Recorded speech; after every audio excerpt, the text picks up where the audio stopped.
And we have Mike from around the world. Is that you? That is me. God bless your sister Heidi.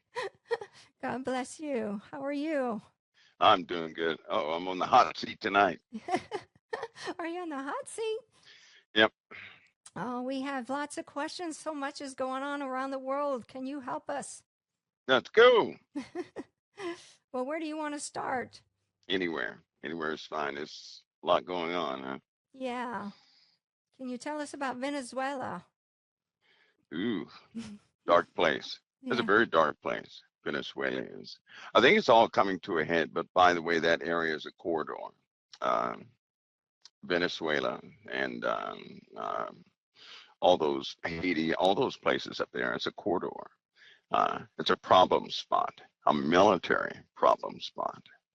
That's where China has a great interest, and of course Panama is near there, um, Honduras, and all these little spots where China interacts and has a pretty big influence. Um, so if we can actually uh, subdue that place, America could be protected in its some of its more vulnerable parts. That leads up to Cuba, by the way, and Cuba is a staging area for Russia, right? That's already a problem. Mm-hmm. So, but Venezuela is it's very dark, and the only way to really subdue Venezuela is to go into it. It's sad to say, because they have Venezuela. The most of the people there, uh, it's a blending of Catholicism with uh, Caribbean Santeria practices, right? But witchcraft is all over that place. Sorcery is used all over that place. Shamanic practices, it's a general practice all over that place, and they do some pretty bad things. Like they, for some of those practices that take place at least once a week, they have to have living human bones to for some of their magic. This is every week, so there's a lot of death in that area, and it pertains to black magic. Um, so the better that place can be subdued, everybody's going to be in better shape. Mm-hmm. Yeah, it's a dark, dark place. Mm-hmm. So it is as spiritually dark as it is physically, and then they Absolutely. had earthquakes going on there too. Yep, Mm-hmm. absolutely. It is corrupted. I mean, corruption is. If a person were to go there and stay there for like a week, they would um, they would likely succumb to the atmosphere. You can feel it. It's a very thick atmosphere of darkness all the way around. It's almost like you're in prison or something. Um, and then the people around there, you can look in their eyes. Many of them want to escape, but they can't. I mean, it's like absolute bondage in that place. Mm-hmm. Right. So when he's teaching the civilians and putting guns in their hands, they don't really have a choice, do they? No, they don't. They Mm-hmm. don't. They don't like it, but they know if they don't do it, their family is not going to make it, Mm-hmm. and his family won't make it. So it's one of those things, and President Trump is he's aware of this, and he's going to make a difference. Most of the crime, most of our enemies utilize Venezuela to get to the USA. So if that place is captured, if Cuba is secure, um, Puerto Rico, Venezuela, uh, you know, next to Guyana and all those other places, if they are secure, America can at least have a uh, secure waters in that immediate area, because right now they're not secure. They're just not secure, and something tactical is is bound to spill over in a very short time period. Mm-hmm. So is that part of the strategic renaming of the Gulf of America? Yeah, it's a claiming actually. Mm-hmm. It's a claiming of sovereign territory. Mm-hmm. Um, because if you think about it, the Gulf, that area has been utilized by China, by Russia, by anybody else who hates the USA, attempts to get soldiers through into the USA. And sad to say, that's what's been happening over many years. Soldiers have actually been entering into the USA. through any, not only Mexico, but also Florida. Florida's a big area where people kind of wander into the USA. Um, but of course, that's being taken care of, and it will come. It's one of those situations that it's been ignored for so long that now that somebody's doing something about it, the sheer number of operatives, I guess you could say, in the USA is alarming. It's alarming. Mm-hmm. Yeah. And so that takes us up. Let's talk about that telecom situation that they stopped at the UN. Yep. Well, first I want to say that was one of a few places. That's ongoing. Mm-hmm. I say that because the equipment that was actually seized, if you look at it, SIM cards, yes. But some of the servers were actually Raspberries, right? Which is a very cheap computer board that you can buy from Amazon and load it up full of software and have it do just about anything you want it to do. Some of the radio equipment that was used, they had routers, but those routers were also full of them. They were full of boards that you can buy from Amazon any place to put it together. In fact, a 13-year-old could actually build those devices.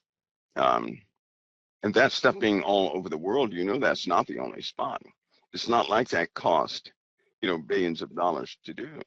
The average person on a medium salary could do that same thing, given a 3-4 months time. So that problem is likely all throughout the USA, and that's a big suspicion of mine. It's a big worry because I know how numerous. If somebody were to look at some of the transmissions taking place in the USA, you start looking at some of these smaller MCU microcontroller unit devices, transmissions, GLONASS systems, and things that use SIM cards, you find them all throughout the USA. All throughout the USA. They could easily be turned into devices. In a matter of seconds, they could be spoofed or utilized to take down our cellular network. And I think that we've already gone through that. They just did not want to admit it. Mm-hmm. When the cell companies went down, right? Mm-hmm. That was the same thing, because at the same time the cell companies went down, we had aircraft that also started to go down, if people can recall and match those dates together. So there were certainly something was jamming frequencies of 4G, 3G, and up all throughout the northern hemisphere, basically, essentially. Mm-hmm. But that's an ongoing issue. That's not over. It's not over. It's a vulnerability, and it's one of those things that is we're gonna have to.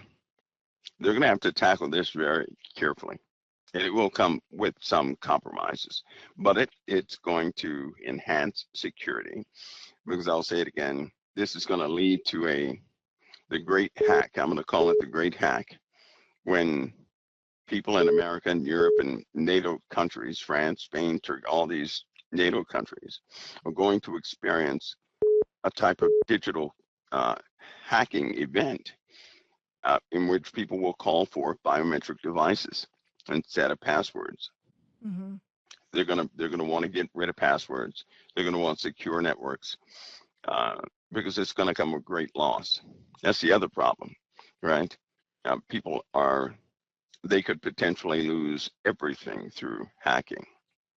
And with AI, it can be a type of automated hacking. So it's not a particular person, but a machine with instructions to fight all other AIs to accomplish, some nefarious things. That's the world we live in right now. Yeah, and I just saw again, UK is coming out with the digital ID. We saw Vietnam. Yep. It was Vietnam, wasn't it, with the digital ID last week? All the Western states or Western countries, NATO countries, mm-hmm. should be on board with the new network that's coming out. A brand new network is coming out. Mm-hmm. I heard Pastor Paul mention 10G, right? Mm-hmm. One of the primary reasons for 10G is to synchronize Earth-based devices with space-based devices. Space-based? Yes, Mm-hmm. we have platforms that are up in space. They're not mentioned. They will be soon enough, but they're not mentioned. Um, and when people find out about those, they'll begin to realize how big the digital infrastructure actually is, but also what's at stake. So it's all going into motion this year. They're doing everything this year. I believe that some of the 5G towers already have some of the modded equipment on them to expand it. So they're in a rush. Mm-hmm. Yeah. So um, it's really quite amazing, actually, when you try to wrap your head around it. It is. Because like we're getting to the point that we're all going to be part of everything, right? Yeah. Well, if you think about it, we already are. Mm-hmm. Look at our dependency on technology, Mm-hmm. right? So the first step was getting people comfortable with devices. Mm-hmm. The second step was to get people to depend upon those devices and to see them as harmless. The third state is to integrate those devices into everyday life. And of course, the final step would be to integrate those devices into the biology of people. Okay, here we lost whatever you did. We lost him. You guys, I'm lost. You guys can't hear me? I You're there, but I can't hear you. Oh, okay. Okay.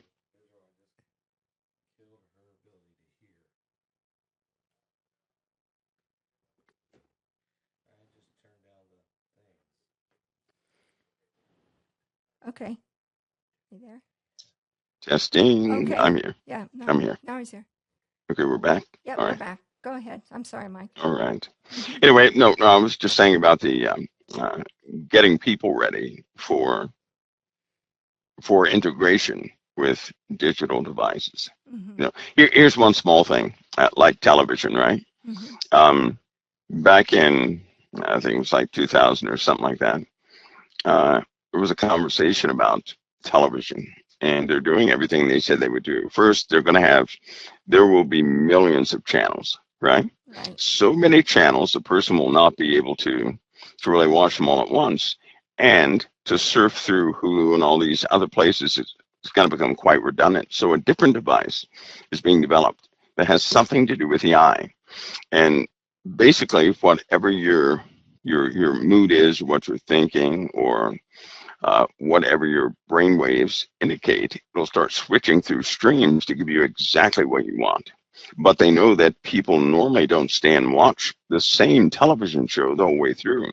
So this device will track everything, right? Mm-hmm. So you'll have at least a person will be able to consume, I guess you could say, consume about, I don't know, 15 times more than what they can right now with comprehension of what they've been watching, Mm-hmm. right? Because people are information hungry, and with this device that works with the eye, it'll be utilized as such. So we're going to see streaming services become these super centers, these super data centers, and of course with the that new device that people will have, they'll have information on demand, right? Mm-hmm. So it'll be much faster than anything else. You won't have to search. You won't have to do that. Uh, they've already mapped the brain, so they know what all your thoughts actually are, and they can interpret that into requests, right? Mm-hmm. So that'll be perfected, and small things like that will be put into everybody's tech base, I guess you could say, which will then create a further dependency upon technology. Mm-hmm. And that's going to be the control mechanism for everybody is technology. Even right now, if a person is not allowed to use a cell phone, if a person is not allowed to get on the internet, their whole world would collapse. Their whole world. Mm-hmm. Um, it's moving to that area to where people will, as soon as they're born, they're going to have some sort of ID that will link them to the network, and there you are. Mm-hmm. There you are. Yeah. Well, it's yeah, it's amazing. It's like we have something like 30 to 50 trillion cells, and all of them are actually down. If you can take them all down to photons, and then you can activate all those photons. Correct? Yeah. Yep. Yeah, they can also, I think with some of the new computer modeling, they'll actually be able to track at the cellular level everything that's going on in the head. They have certain devices like that. Uh, but we're moving into an area that is, it's not a good area because once you go so far, a person has no ability to track what the technology is doing. Kind of like AI when it writes its own code, and then the original coders have no idea what language it's using, what procedures have been inserted, and they can't do anything about it. So we're in that area. Yeah. And AI is amazing. President actually said maybe we should use it at the UN to track all the bioweaponry. Yeah, that's almost a signal that it's already in motion, or it's it's about to get in motion. That'd be a good thing, though, actually, Sister Heidi, because we could destroy right now one nation. Each nation probably could destroy the earth if they had loss of biocontainment of what they've been developing. And I think North Korea and Russia are the two worst. Russia, of all nations, would understand this, right? Russia's had some pretty bad accidents, and they vaulted most of their chemical and biological weapons. But so they know the consequences of mistakes, of human mistakes, and what it can actually cost. But North Korea, Kim Jong-un, he has the largest stockpile of chemical biological weapons. So it's almost like a message to North Korea that we're about to tone you down a little bit. At some point, they're going to have to do something about that at some point. Yeah, because Russia seconded it right away. They said they agreed. Yeah, they did. Yep, they did. Yeah, so very interesting. And we can agree on that. Russia also just recently had, I found it very interesting. I was checking on, I follow one of the scientists and who's a futurist, and they recently had like a futurist conference just this week, and it was their BRICS nations, and even European nations were there. So I found that very interesting, seeing that, Trump just said to the European nations, why, I'm not going to continue to do this with Russia and Ukraine as long as you continue to buy oil from them. Well, they're over there having a futurist technological conference in Moscow this week. Yep. So, two things have happened. Russia, China, and a few other nations have started their own golden age, essentially. The USA is not quite in lockstep with that. So there's a tug of war right now, right? And Russia's they're going to probe Russia to see how financially stable it actually is. And Russia, so far, has been doing okay. And because they have the support of China, they have the support of some other places. And India is, sad to say, India is also seems to be supporting Russia, right, with Europe. So what the clear picture is this: the USA stands by itself with Israel, right? President Trump understands this. He will, on occasion, he'll throw out hints that this is the way it is, that we have no allies, that other nations can't quite be trusted. And the UN was a good example of that with the language of the recognition of the Palestinian people versus the recognition of Israel as a whole with Jerusalem, not Jerusalem being a part of some other nation's province. Trump was totally against it, but you had all these other nations who started to speak out. And the Syrian president, everybody ought to keep their eye on this guy. This guy is everywhere. He's been with President Trump. He's been with every single influential leader in the world, and he's gaining respect and ground and everything else. It is abnormal. In my opinion, it is spiritual, right? Mm-hmm. Nobody gets that type favor Mm-hmm. without some sort of spiritual influence. And I'm not talking about a good spirit, but Mm-hmm. this guy is doing things that no person with his background should be able to do. No person. But he's making too much.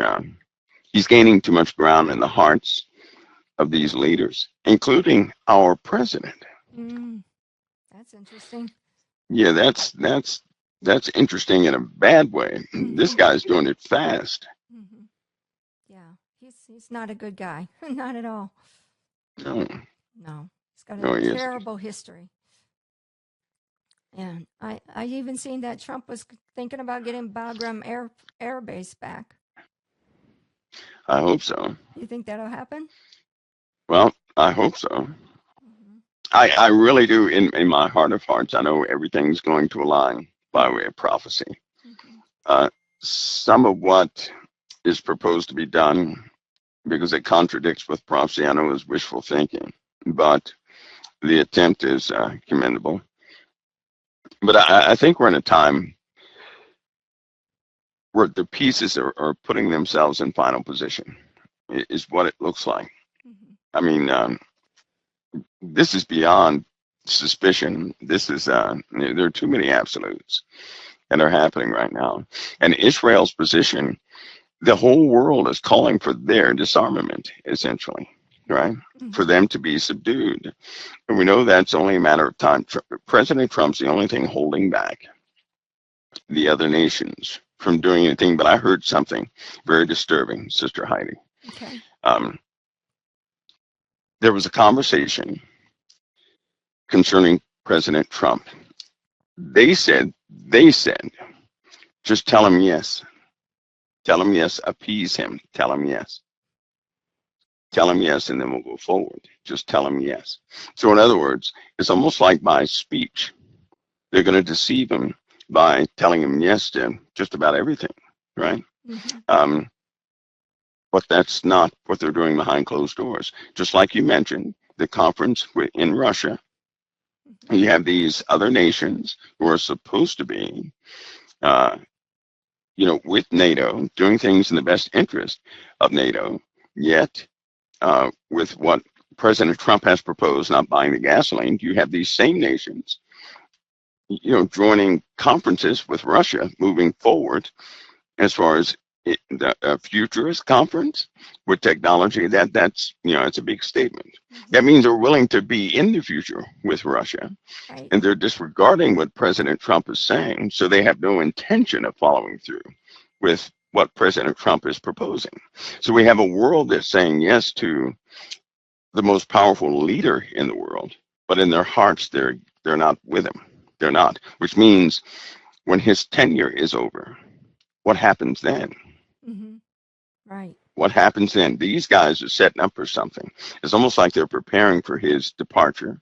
And once he departs, the influence he holds is going to be gone, and they can move forward with what they want to move forward with. And that's I know it's a somewhat of a morbid thought, but you really can't help but to see it that way or in a similar way once you see the whole picture. Right. And that's what I was saying before. We have to frame everything as if it's, the next election, always about 18 months before the next election. Everything starts moving that way. For Yeah. instance, silencing Charlie Kirk's voice. hmm Yeah, and I believe that was absolute. That was odd. Oh, well, I say that was odd because of this. That guy who assassinated Charlie Kirk, in truth, he may have had his emotions run away with him, right? There may have been an external component to that. And here's why I say that. This will get weird, but I know you like to research. Press Ball says you research everything. So people who get abducted by aliens, they say they got abducted by aliens, right? There's a phenomena that happens with them. And I should be okay to say these things, but these people have white spots in their brains. Okay, white spots. These white spots show up on CT scans, all of them across the board, no exception. Now, those white spots, um, that's not dead tissue, that's living tissue. This living tissue, the white spots, is not. It is not a sign of any known disease or any known condition, right? So there is a condition where you have white spots on the brain, but that's not it. These are different. All these people have that, but what it does look similar to, and what they found in some of these folks, as far as these folks, all of them have an IQ above a specific level. Number one, these same folks, they have increased RADs in their system. In other words, they've been exposed to radiation more than the other people have. All of them across the board, no exceptions. Every time they take in the subjects a test, they all come out with the same results. These same people have other traits that are similar, but do you remember the Havana syndrome? Yes. Okay, they have telltale signs that they've been exposed to the Havana syndrome. Okay, which is somebody external utilizing some sort of microwave pulse weapon against people to speak directly into their heads. It induces headaches and this, that, and the other. Right. All of these people have the same exact traits, the same exact chemical signatures, biological signatures. That's astounding when everything is so consistent with these people.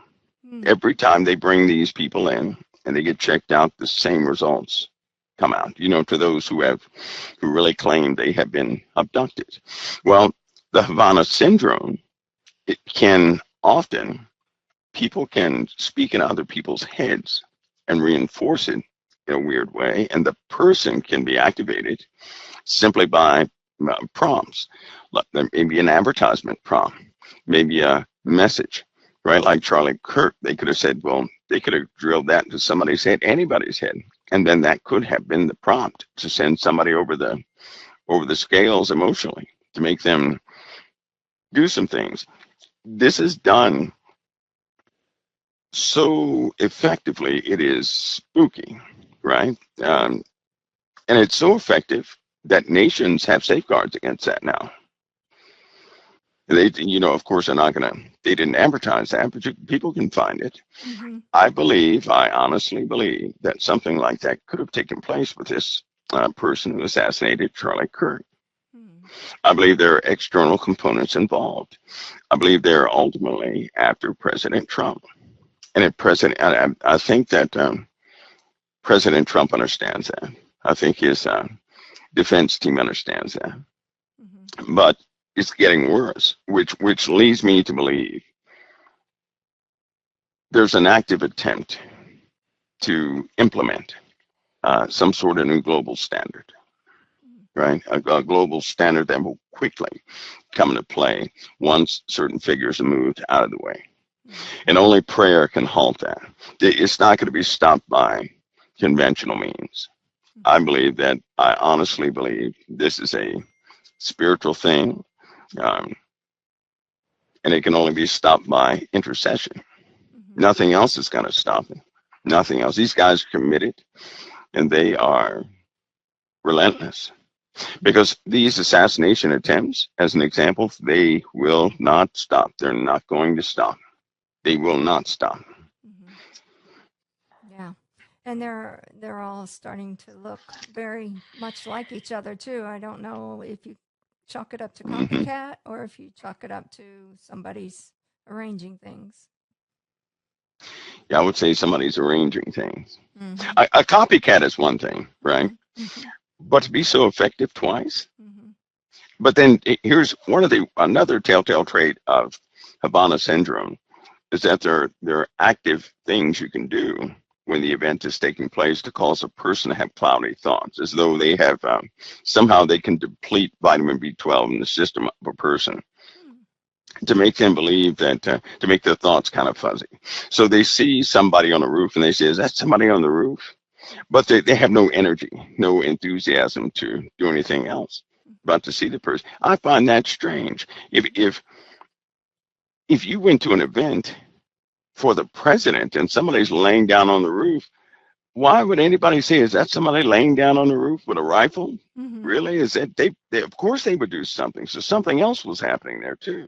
Right. It's almost like the state of the people that were there was different.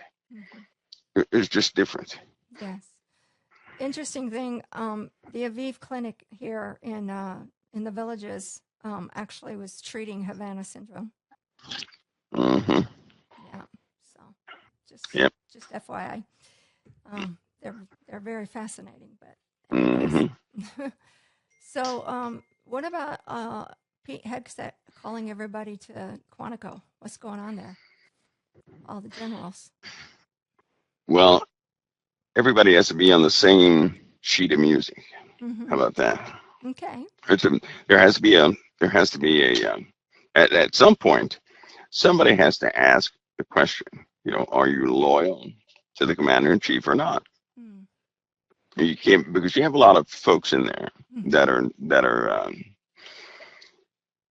they're top brass, yes, but they're not behind the president, and that shouldn't be. It's okay to have checks and balances, but ultimately, um, you have to have those who would support and to carry out orders that they're given, not question every order that they're given. And so there's an issue in leadership from time to time where people are hesitant, or they talk too much, right? Mm-hmm. Or they leave their phone on and they start, talking trash, and they think that nobody knows it. So to announce that publicly, to let that be public, should let everybody know what that is. If it were very, very serious, not one person would know that. Nobody would know. Nobody assembles your top brass into one area and then everybody knows where they're going, right? If it Right. were serious, nobody would know. Mm-hmm. Yeah. Everybody would hear about that after the fact, right? Mm-hmm. Right. So this is about accountability. Who's loyal, who's not, who's going to stand by their oath, and who's going to break their oath. One of those type things. Mm-hmm. So there's an ongoing filtering of people taking place, because before certain moves are made, they have to make sure that everybody's on the same team, and that should let everybody know that there is a type of operation that is soon to take place, and it will require uh, absolute loyalty, understanding. Um, that normally means when they take big steps, people are not going to understand why it's being taken, and not in all degrees. And so you need absolute cohesion in the chain of command when things like that take place. And so we're seeing the beginning of that. Mm-hmm. Everybody's coming to an understanding. Hmm. Yeah. Absolutely. So speaking of that, trying to make sure that we have cohesion in the Secret Service, how does an escalator get stopped in the middle of them trying to go up at the First Lady and the President? Well, that is the UN. Mm-hmm. Okay, that place is like a dusty hotel. Mm-hmm. It is, if anybody's ever been there, and it's weird too. Uh, they don't exactly. Sometimes they do little things on purpose, and they ignore a lot. Although it looks bad, right? Because it looks like somebody did Mm-hmm. that on purpose. It That's what it does. looks like. It does. Because those elevators can be controlled. That's a fact. You have a person uh, controlling those elevators, and that's their only job. But if you take a glance at the person that was part of the security that stands up with the speakers, and then you'll get a good clue in who they hire for security. Right? They're not. I don't think they're quite up to par Mm-hmm. as far as their job is concerned. And the president coming in there, you would think they would have taken extra steps to ensure security, ensure the systems are okay. I just don't believe that was done. I think that people have disdain such disdain for President Trump that some people have personal feelings so strong, they're not going to go an extra step to make sure his security is okay. And then you have other people higher up, they're not going to ensure that their subordinates ensure that extra security is taken. I just think there's a lapse in security at the UN. I think it's a place that's divided. The UN their role is not quite defined. As far as the president's concerned, right, is that you have a place that does not like his comments against them. So one of those situations, that's why his. It's not acceptable.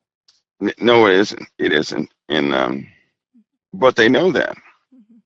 Personally, who can find a good reason for the UN? Yeah. I mean, I know it's humanitarian. As their major, what they end up doing is people pour billions of dollars into the UN, and what they go out and do is provide humanitarian support for other folks. That's all they do. They control logistics, things like that. But outside from that, they argue in chambers, and nothing is done about it. It's a bunch of stacked up paperwork with proposals that stay there for years and years and years. And there's no solution that I'm aware of that ever came from the UN that actually solved anything. Yeah, not good. But anyways, I digress. What about the Gaza 21-point plan that President Trump has? Are we ever going to get the last hostages out? If any hostages are actually left. I had a bad thought. In the Middle East, it's a known fact. There's a tactic of stalling that nations use and terrorist organizations use when there's no chess pieces to negotiate with. Right, so they will hold up an appearance of hostages. But I think that people might want to really consider that those hostages may not be there. Right. And I know nobody wants to hear that, but yet there's not enough empathy. What happened to the cry for the hostages every single day? It died out. Or that tells me somebody knows something, right? And they don't know how to communicate that. So, at some point that's not going to work anymore. At some point it's going to be exposed. And I believe it's soon to be exposed because President Trump is going to demand that either they be turned over or they finally disclose what has actually happened. And he's going to put himself in position. He's going to put some pieces in position where they have no choice but to do that. Because what he's doing right now is he's putting them in controlled hands. They just can't see it. If you look carefully, they're being put in controlled hands. That's what's happening right now. So you have to put the squeeze on some of these folks so they will not give an inch, sad to say. Right. And as far as Hamas is concerned, in my opinion, they'll never get rid of Hamas because Hamas is an ideology of which too many people have, and they they hate the USA and Israel, and that hatred is spreading in the Middle East. It's really spreading. You had teenage kids, young kids, who saw their parents die in what they think was a war, an unfair war. They don't know about October 7th. All they know is Israel mutilated their parents. That's all they know. And so they hate Israel for that. Imagine a child growing up with that type of hatred. Of course they're going to turn into Hamas, right? And so you have millions of kids over there just like that. And they have a hatred. Some of these kids, this is from direct observation. Sister Heidi, you have 9-year-old, 10-year-old, 11-year-old children who right now would blow themselves up. And how do they know this? They have these situations where they put the kid does not know it. The kid believes they're real explosives. They have situations and they'll put a kid through a scenario and the kid does not know it's a scenario. They won't make the child do anything. These kids voluntarily put on an explosive vest and run into places and press the trigger, right? Because some of those triggers are like Claymore triggers. Some are like strings that you pull, but they do that voluntarily just to see if they would do it or not. And there are too many kids who would voluntarily blow themselves up and everybody else. Right. Out of for the sake of hatred. They're not doing it for their deity. They're doing it out of hate, and that's what makes this era different than any other. These kids are not doing it for Islam. They're not doing it for Allah. They're doing it out of pure hatred for Israel. We're in a different time. Because we've had more bloodshed than ever. We're in a very different time. Yeah, we were talking before you got on here about, Gaza. It was one of the 5 kings. It's an ancient place. Yeah. And so there's ancient entities emanating from Gaza. Absolutely. Yeah, they are. Yeah. So, and the bloodshed that has happened over the years and the years and the years, and now, as you said, the bloodshed continues, and it's just the hate is ingrained. Yeah. It's growing. But by prophecy, we know the Lord will put an end to it, but only He can. Nobody else can. It's another factor. People may try to subdue that area. Everyone has failed. Everyone has failed. And according to prophecy, only God can do that near the end. But we're close anyway. There are some things that we'll go through and see that where people will begin to make sense of that situation if they still have the word, because we'll also have a famine of the word of God too. Yeah. So what do you think about Charlie Kirk? Do you think we're going to have revival out of that movement? I think many have picked up the mantle.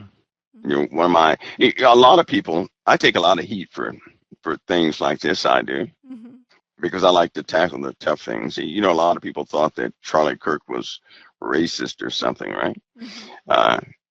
They get the little sound bites and they hear things, and they pull them out of context. The truth is, Charlie Kirk discussed things in a common language. In this world that we live in, certain races will have you omit certain comments and things because they are, because only they can say that. It's almost like if I were to tell you, well, I can call this person stupid, but you can't. Don't you do it, right? Something like that. So Charlie Kirk kind of went right down the middle. So he would actually utilize the terminology that was utilized, not in a racist way. He would do that in a racist way. But he was doing that in a responsible way. If a person breaks into a store and they steal stuff over and over, right? Then what are they? They're not an upstanding citizen, right? That's actually somebody who's that's a criminal, essentially, right? So he just called him a criminal, right? And they found that offensive. They pull out these sound bites and do that. But his points and his what he was actually doing, feeding into young children and inspiring young children about Christ, they're picking up the mantle. Yeah. So far, so good. So, his wife, she's got a whole lot ahead of her, and of course the children, have the rest of their lives ahead of them, So. I thought it was amazing that you have kids of all races who listen to Charlie Kirk, but one of their number one comments was, "He's the reason I gave my life to Christ." Yeah, that's huge. Now that's very huge, and you're talking about all races across the board. So they'll pick up his work, they'll continue his work, and continue to go forward. They'll do their thing in their time, but his work it's not going to stop. He was actually trying to liberate people from these little systems that people build to imprison people in, right? Having people, like a lot of people used to believe they would have to agree with certain things. And he told them, no, you don't. You don't have to agree. You don't have to go along with that. Go along with your faith. Because let's go ahead and face it, there have been a lot of people who come in this country who do not regard Christ. They do not regard anything in the Bible. In fact, they hate the Bible. And a lot of these policies that were beginning to come forward were inclusive policies for people who hated Christ. Well, this country has a Christian foundation. There's no other foundation for this country but a Christian foundation. And he reiterated that over and over again. And all these people who came up attempting to deny that, wiping away history to deny that, he put that back in perspective. That's what they hated. They hated it because he stopped at some of the spiritual nonsense that was coming from so many different places. That was a true hateful reason, right? Because you have people out there right now who are they're just terribly racist or terribly mean, and nobody says anything about them. Charlie Kirk, what made him different is he stood with Christ. That was a difference. And so Christ, let's go ahead and face it, that is a subject hated by quite a few people in America. They do not like Christ. And if you mention the Bible, that's when their faces change. Yeah. So everybody in the chat room is asking me to ask you about James Comey. James Comey? Yeah. What about James Comey? What's going to happen with him? People should watch. They got to watch, because sometimes a suggestion can be taken as fact, right? And sometimes these suggestions that are made, they may be someone's intent in the background, but that doesn't make it an event that will actually take place. I would say that people are going to be held accountable for things that have happened, right? And if they have been involved in some nefarious things, some things that were against, American ideologies, they're going to be held accountable. Period. If they weren't, they're going to be free to go. But if they were, it's going to be brought up. Yeah. It'll be brought up before the people. It's not like they're going to prosecute somebody and nobody knows what it was about. No, they're going to put it before the people. They're going to be totally transparent with it. And if they have been involved in or did some things they shouldn't have done, it'll be presented to the people. It'll be taken to court, proven, and the outcome will be the outcome.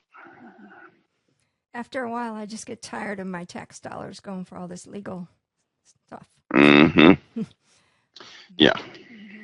But what about the comets? They say there what are we supposed to have 7 more comets before the end of the year, and yeah, we have a type irregular grouping of objects that'll be here this year. So 2025 is a very strange year concerning that. But hey, these objects are going to become more and more numerous. I just hope that we're going to get beyond the point of research and discovery, and we're going to have to deal with ramifications of what we talked about. And so I hope that people they have some sort of mitigation plan for when these things begin to breach. Because, people are not going to have to prove to anybody that we're in trouble from the heavens. Nobody will have to prove that. It's going to be a weekly, it'll be a devastating thing every single week that somebody's going to have to encounter. And we're going to have to really learn quick how to live in a world full of ash, full of debris, full of a changing sky, with a bunch of new substances and chemicals we haven't dealt with before. We're moving towards that quickly. Some of these objects that are coming by, it's almost like they're heralding that. But there is a marker. There is a marker. People will see 2 huge comets with long tails crisscross. That crisscross should stay up in the sky about 3.5 days. Almost exactly 3.5 days. Can you imagine that, seeing 2 comets with crisscross tails in the sky for about 3.5 days? Think that'll be a sign? When are we going to see this marker? Well, that conjunction is coming quickly, and these two objects are coming from two impossible places. They'll come from two. I bet you I'll be low. He'll see one and see the other, Mm-hmm. and he'll likely be the one that say they come from two impossible directions, two impossible places. Mm-hmm. So Because there are some areas we normally don't get anything from.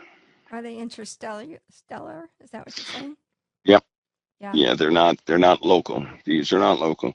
But I'll tell you something. The government is sad to say, but they have their black projects, and they don't share anything in that realm with any public entity. They don't. They recruit from colleges. But they do not share with colleges. They don't.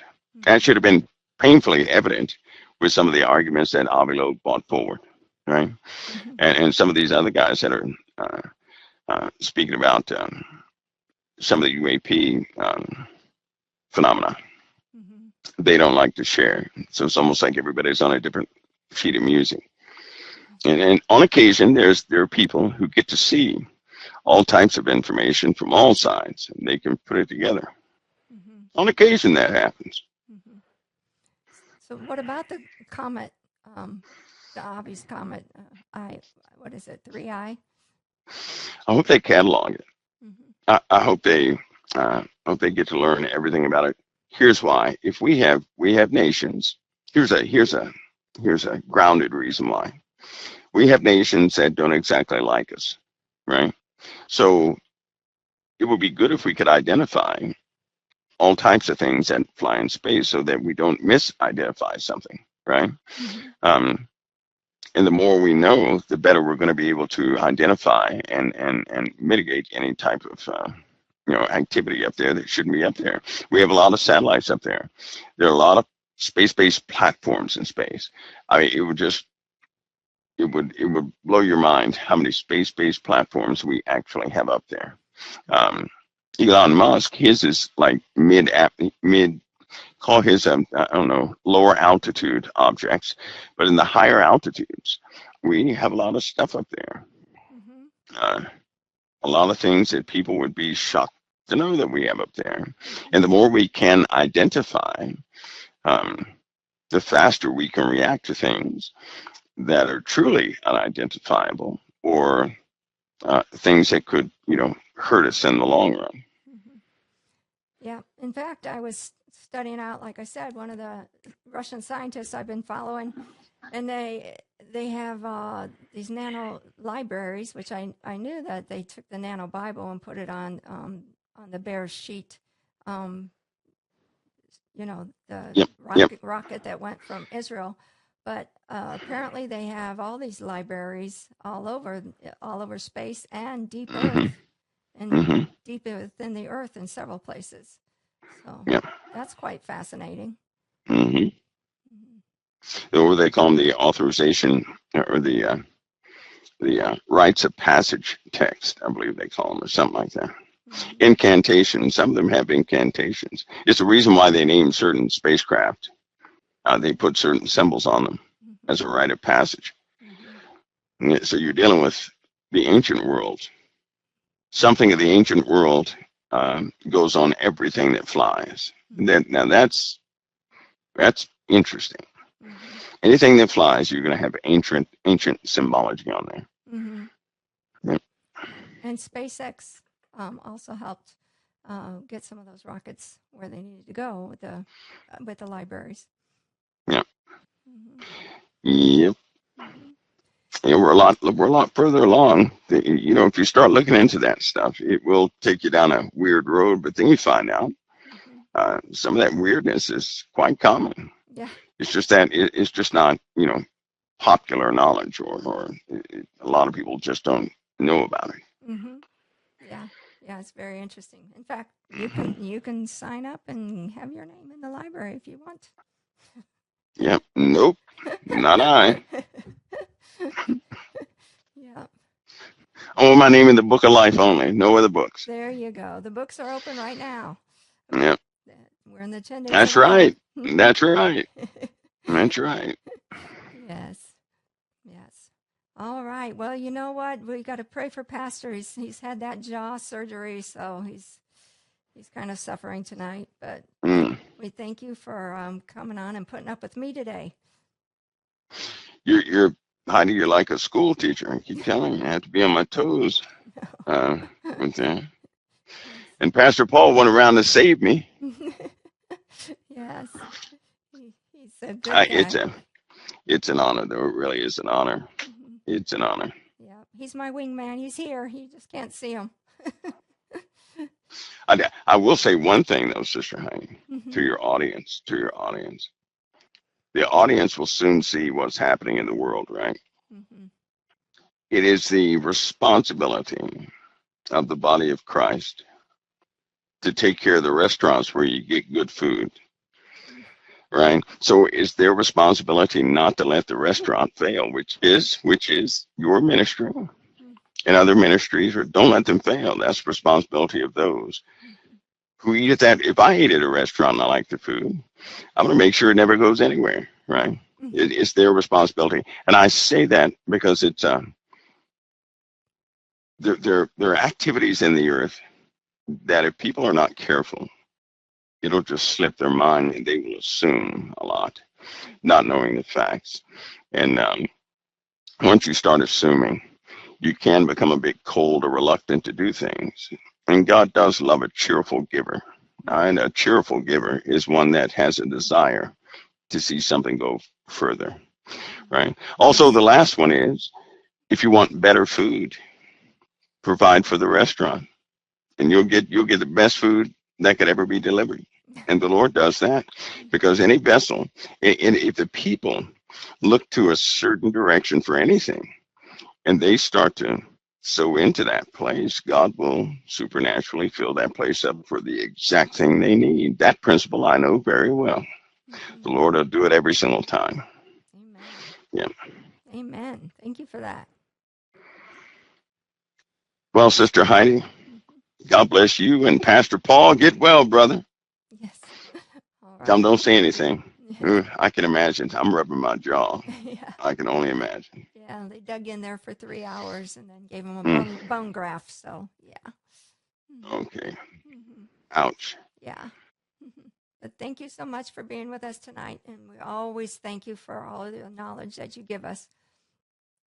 It's always an honor, Sister Heidi. Mm-hmm. All right. God bless you and Pastor Paul. God bless. All right. Bye. Bye bye.